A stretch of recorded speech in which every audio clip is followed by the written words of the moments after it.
अगर तुम ये कहानी रात में सुन रहे हो और तुम्हारे घर के पास कोई नेशनल हाईवे है, तो एक बार ध्यान से सुनना, क्योंकि रात के ठीक 2 बजे उस सड़क पर कुछ ऐसा दिखाई देता है जिसे देखने के बाद कोई भी इंसान पहले जैसा नहीं रहता।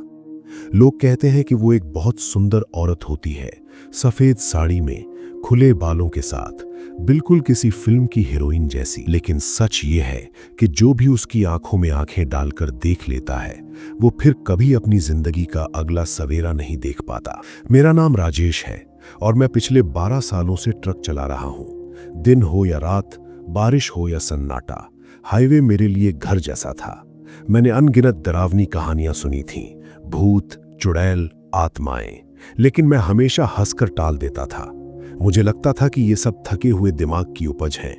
लेकिन जिस रात की मैं बात कर रहा हूं, उस रात ने मेरी सोच, मेरा भरोसा और मेरी जिंदगी सब कुछ बदल दिया। वो अमावस्या की रात थी। आसमान में चांद नहीं था और सड़क इतनी काली लग रही थी जैसे अंधेरा खुद उस पर लेट गया हो।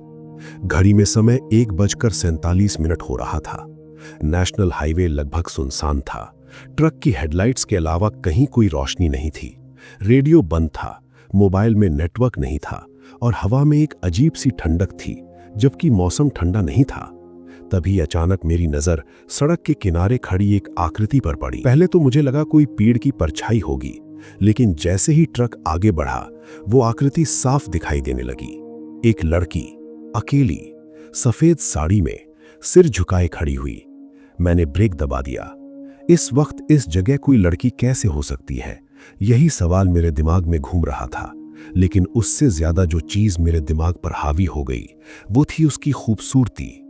वो असामान्य रूप से सुंदर थी, जैसे किसी और ही दुनिया की हो। तभी मुझे पुराने ड्राइवरों की बातें याद आईं। वे कहते थे कि अगर रात 2 बजे कोई औरत हाईवे पर लिफ्ट मांगे और उसकी परछाई जमीन पर न पड़े, तो समझ लेना मौत सामने खड़ी है। मैंने हिम्मत करके नीचे देखा। ट्रक की हेडलाइट उसकी साड़ी पर पड़ रही थी, लेकिन जमीन पर कोई परछाई नहीं थी। दिल जोर जोर से धड़कने लगा। ठीक उसी पल उसने मेरी तरफ देखा और हल्की सी मुस्कान दे दी। उस मुस्कान में डर नहीं था, बल्कि एक अजीब सी अपनापन था। और शायद यही मेरी सबसे बड़ी गलती थी। वो ट्रक के पास आई और बेहद धीमी, गहरी आवाज में बोली, "थोड़ा आगे छोड़ दोगे?" उसकी आवाज कानों से नहीं, सीधे दिमाग के अंदर उतर रही थी। मेरे हाथ अपने आप दरवाजे की तरफ बढ़ गए। जैसे ही वो अंदर बैठी, पूरा केबिन अचानक बर्फ जैसा ठंडा हो गया। एसी बंद था, फिर भी मेरी सांस से भाप निकलने लगी। मैंने पूछा कि कहाँ जाना है, लेकिन उसने कोई जवाब नहीं दिया, बस सामने अंधेरे हाईवे को देखती रही। कुछ देर बाद उसने खुद ही बोलना शुरू किया। उसने कहा कि वो बहुत समय से किसी का इंतजार कर रही थी। मैं हंसने की कोशिश की, लेकिन आवाज गले में ही अटक गई। फिर उसने एक ऐसी बात कही जिसने मेरी रूह तक को हिला दिया। उसने कहा, "मुझे वहीं ले चलो जहां मेरी मौत हुई थी।" मेरे हाथ स्टीयरिंग पर जकड़ गए।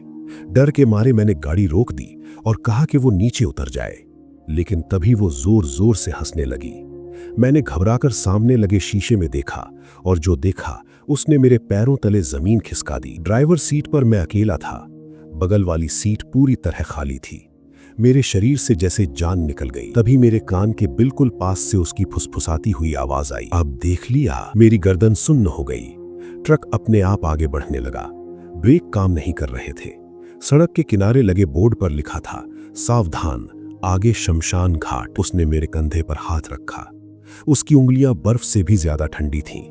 उसने मेरे कान में धीरे से कहा, "डरो मत, तुम पहले नहीं हो।" मेरी आंखों के सामने अंधेरा छाने लगा। ट्रक शमशान की ओर बढ़ रहा था और मैं कुछ भी करने में असमर्थ था। तभी उसने आखिरी बात कही, जो आज भी मेरे सपनों में गूंजती है, "कल रात 2 बजे मैं फिर किसी और का इंतजार करूंगी।" इसके बाद क्या हुआ, ये मैं आज तक किसी को नहीं बता पाया। उस रात के बाद मुझे कई दिनों तक नींद नहीं आई। आंख बंद करता तो वही हाईवे दिखाई देता, वही सफेद साड़ी, वही ठंडी उंगलियां और कान के पास गूंजती हुई वो आवाज, "तुम पहले नहीं हो।" मैं ये तय नहीं कर पा रहा था कि जो कुछ हुआ वो सच था या दिमाग का वहम।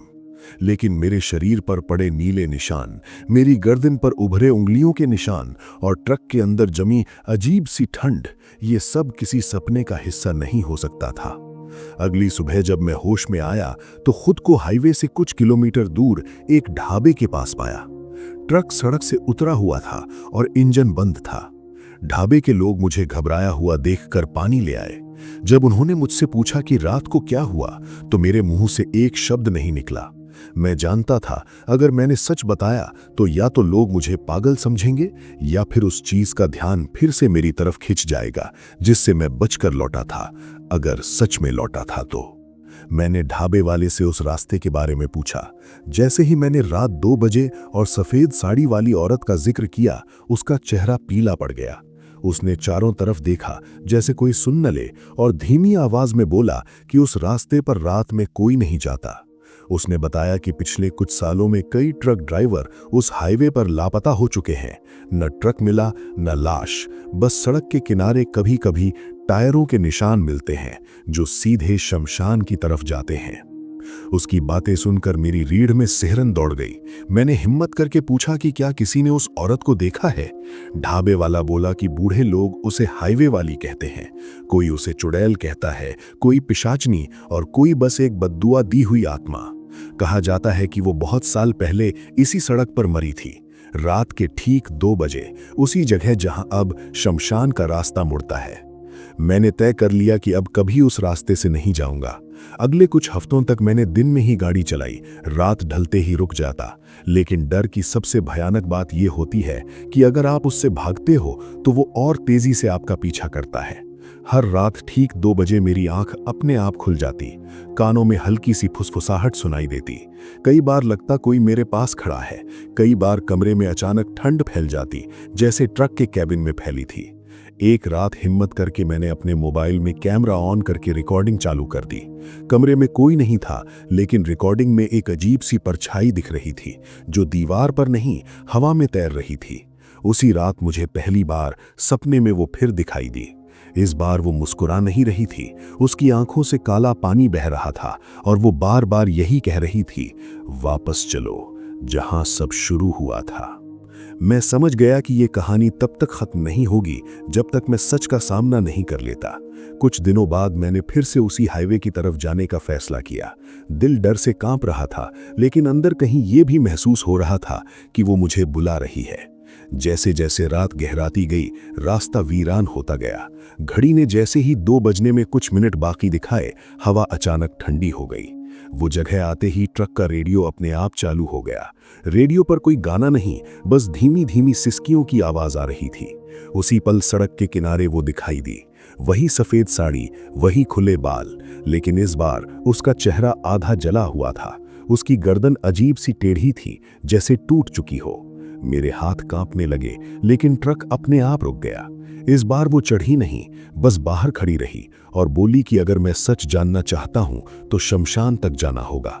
उसने कहा कि वहां उसकी कहानी दबी हुई है, उसकी मौत का सच और उन सभी ड्राइवरों का राज भी जो कभी वापस नहीं लौटे। मैं कुछ कह पाता उससे पहले ही वो हवा में घुलने लगी।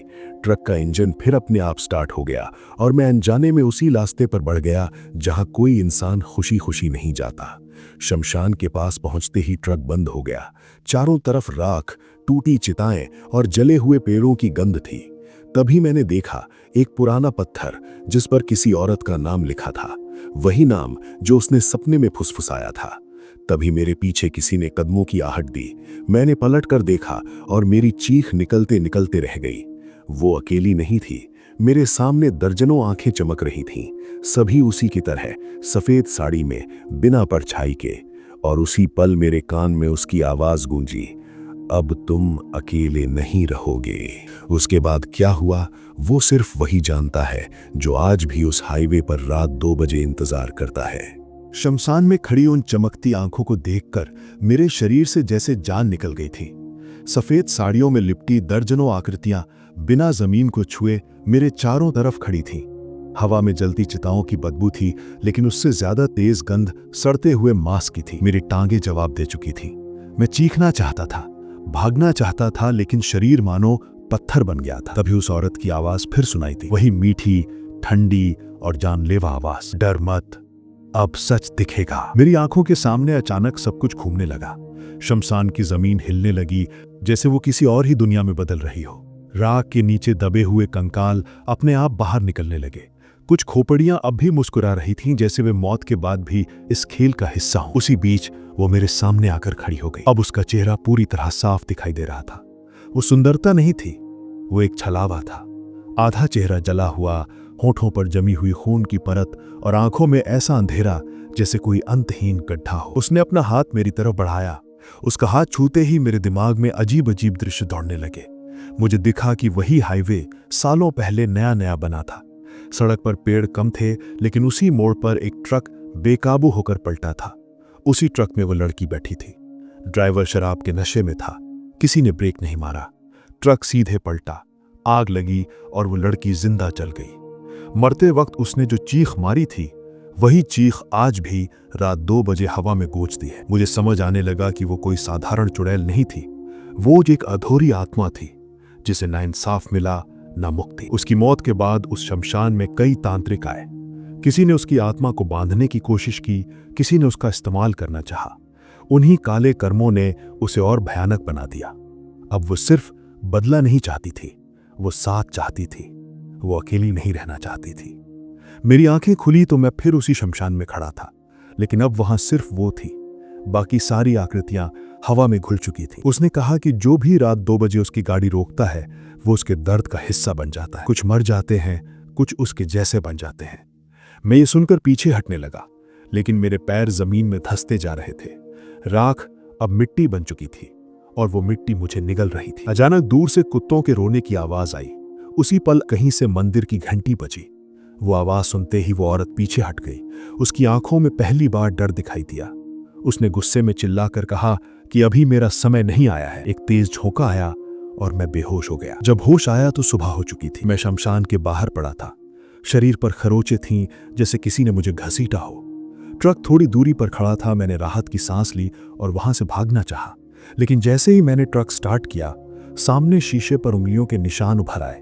वे निशान अंदर से नहीं, बाहर से नहीं, बल्कि शीशे के अंदर ही बने हुए थे। उस दिन के बाद मेरी जिंदगी सामान्य नहीं रही। जहां भी जाता मुझे वही सफेद साड़ी दिखाई देती, कभी शीशे में, कभी परछाई में, कभी सपनों में। सबसे डरावनी बात यह थी कि अब रात 2 बजे मुझे डर नहीं लगता था, बल्कि एक अजीब सा खिंचाव महसूस होता था, जैसे कोई मुझे बुला रहा हो। मेरी आवाज बदलने लगी थी।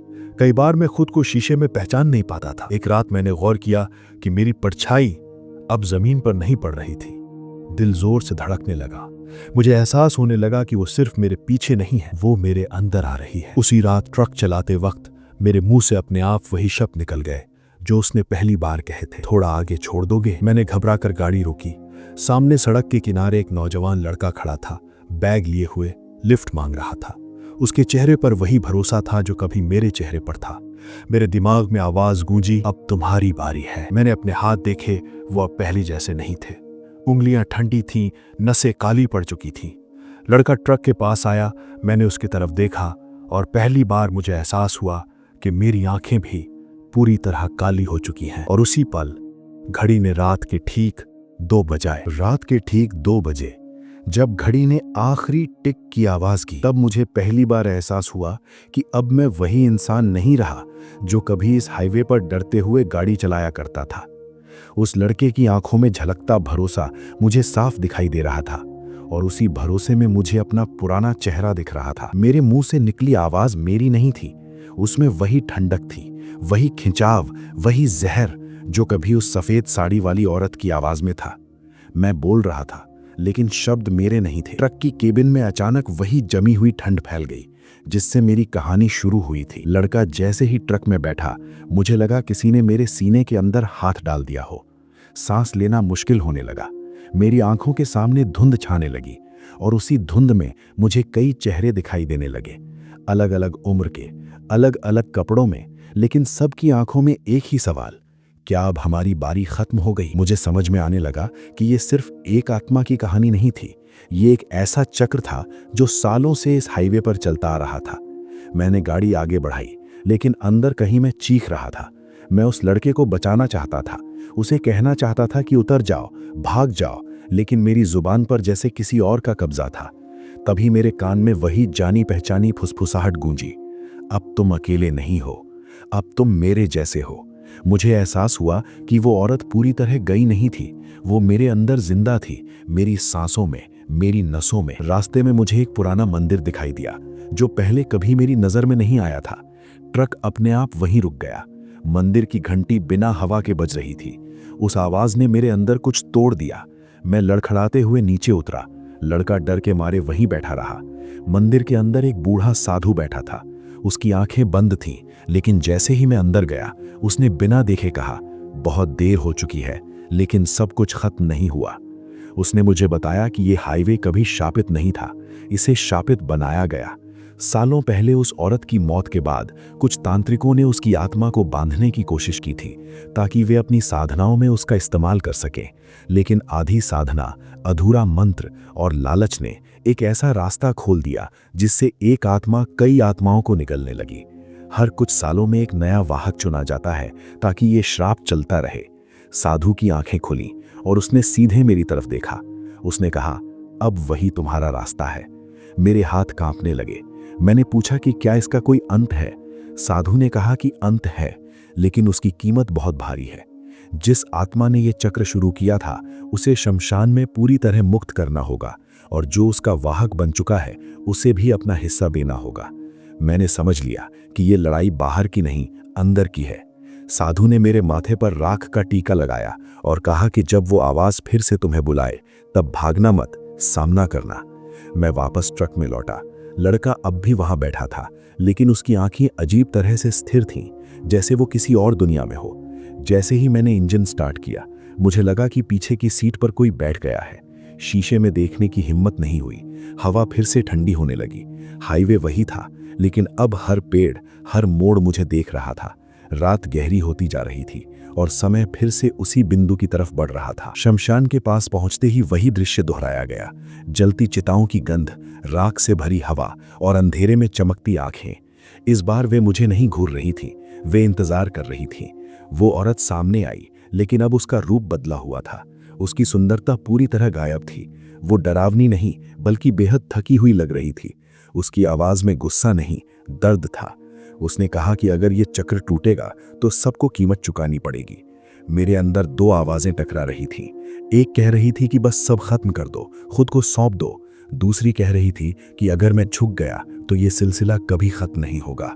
मैंने पहली बार उसकी आंखों में सीधे देखा। वहां बदला नहीं था, वहां अकेलापन था।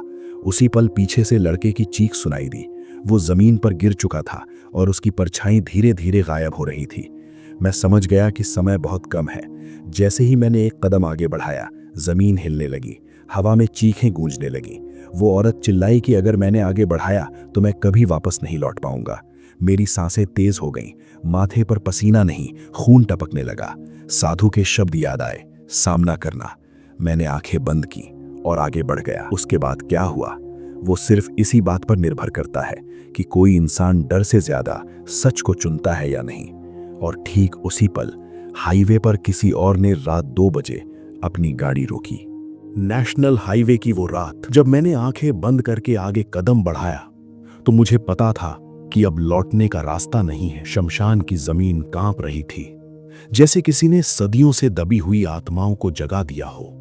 हवा में राख घूम रही थी और हर तरफ से ऐसी आवाजें आ रही थीं जो इंसानों की नहीं हो सकती। मेरी सांसें भारी हो चुकी थीं, लेकिन मेरे भीतर एक अजीब सी शांति उतर रही थी, जैसे डर अब मुझ पर हावी नहीं था, बल्कि मैं डर को देख पा रहा था। उस औरत की चीख अब दर्द में बदल चुकी थी। पहली बार उसकी आवाज में गुस्सा नहीं, टूटन थी। उसने कहा कि वो कभी चुड़ैल नहीं थी, वो भी किसी की बेटी थी, किसी की पसंद थी, किसी की जिंदगी का हिस्सा थी। उसकी मौत एक हादसा नहीं थी, बल्कि एक बलि थी। कुछ लोगों ने लालच में उसे मरने दिया और कुछ ने उसकी आत्मा को बांधकर इस हाईवे को अपनी साधनाओं का रास्ता बना लिया। वो मरने के बाद भी अकेली नहीं रह पाई। उसे रोका गया, बांधा गया, इस्तेमाल किया गया और धीरे धीरे वो वही बन गई जिससे लोग डरते हैं। मेरे कानों में साधु की आवाज गूंज रही थी, सामना करना। मैंने उससे कहा कि अगर ये सब खत्म करना है तो उसे छोड़ना होगा। उसने हंसकर कहा कि जो रास्ता खुल चुका है वो आसानी से बंद नहीं होता। मैंने महसूस किया कि मेरे अंदर जो ठंड थी, जो अंधेरा था, वो अब पूरी तरह जाग चुका है। शमशान के बीचों बीच वो जगह थी जहां सबसे पुरानी चिता जली थी। वहीं उसकी मौत हुई थी। मैंने राख को हाथ में लिया। वो राख गर्म नहीं थी, लेकिन उसमें धड़कन थी, जैसे कोई दिल अभी भी उसमें धड़क रहा हो। जैसे ही मैंने राख को हवा में उड़ाया, जमीन से एक तेज चीख निकली। चारों तरफ दिखाई देने वाली सफेद आकृतियां एक एक करके गिरने लगीं, जैसे किसी ने उनकी डोर काट दी हो। वो औरत मेरे सामने घुटनों पर बैठ गई। उसके चेहरे से डर हट चुका था। अब वो बस थकी हुई लग रही थी। उसने कहा कि अगर आज ये चक्र टूटेगा तो किसी को उसकी जगह लेनी होगी। कोई एक जो इस हाईवे से बंधा रहेगा, कोई एक जो रात 2 बजे इस रास्ते पर मौजूद रहेगा। मुझे समझ आ गया कि वो किसकी बात कर रही है। उसी पल मुझे उस लड़के का चेहरा याद आया जो ट्रक में बैठा था। वही भरोसा, वही मासूमियत। अगर मैं पीछे हटा तो वो इस श्राप का हिस्सा बन जाता। अगर मैं आगे बढ़ा तो शायद कोई और बच जाता। डर पहली बार नहीं, आखिरी बार मेरे सामने खड़ा था। मैंने उसे देखा और उसे पीछे छोड़ दिया। मैंने राख को अपनी छाती से लगा लिया। उस पल ऐसा लगा जैसे किसी ने मेरी आत्मा को आग में डाल दिया हो। मेरी आंखों के सामने पूरी जिंदगी घूम गई। मेरा घर, मेरी माँ, मेरी सड़कें, मेरा ट्रक। हवा में एक तेज झटका आया और सब कुछ शांत हो गया। न कोई चीख, न कोई आवाज। शमशान वैसा ही हो गया जैसा होना चाहिए था, खाली। सुबह जब सूरज निकला तो वहां कोई चुड़ैल नहीं थी, कोई सफेद साड़ी नहीं थी, न कोई चमकती आंखें। हाईवे पर से लोग फिर से गुजरने लगे। ढाबा खुला, ट्रक चलते रहे। पुलिस को कभी कोई लाश नहीं मिली, किसी को कुछ पता नहीं चला। बस एक बात बदल गई थी। अब उस हाईवे पर रात 2 बजे कोई औरत लिफ्ट नहीं मांगती। अब रात 2 बजे कभी कभी लोग कहते हैं कि एक ट्रक सड़क के किनारे खड़ा दिखाई देता है। इंजन चालू रहता है, हेडलाइट जलती रहती है, लेकिन ड्राइवर सीट पर कोई नहीं होता। कुछ लोग कहते हैं कि अगर तुम उस ट्रक के पास जाओ तो अंदर से एक आवाज आती है, शांत, गहरी, भारी, डरो मत, बस आगे चले जाओ। और जो लोग इस आवाज को सुन लेते हैं वे कभी ये नहीं बताते कि उन्होंने वहां क्या देखा, क्योंकि हर कहानी को किसी एक इंसान को अपने साथ लेकर खामोश हो जाना पड़ता है। अगर तुम्हें ये कहानी सुनते हुए एक पल के लिए भी पीछे देखने का मन हुआ हो तो समझ लेना, डर ने अपना काम कर दिया। ऐसी ही डरावनी, रहस्यमयी और दिल दहला देने वाली कहानियों के लिए अगर तुम चाहते हो कि ऐसी कहानियां आगे भी आती रहें तो इस वीडियो को लाइक करो, डार्क लेजेंड को सब्सक्राइब करो और बेल आइकन दबाना मत भूलना, क्योंकि अगली कहानी किसी और की नहीं, हो सकता है तुम्हारी ही हो।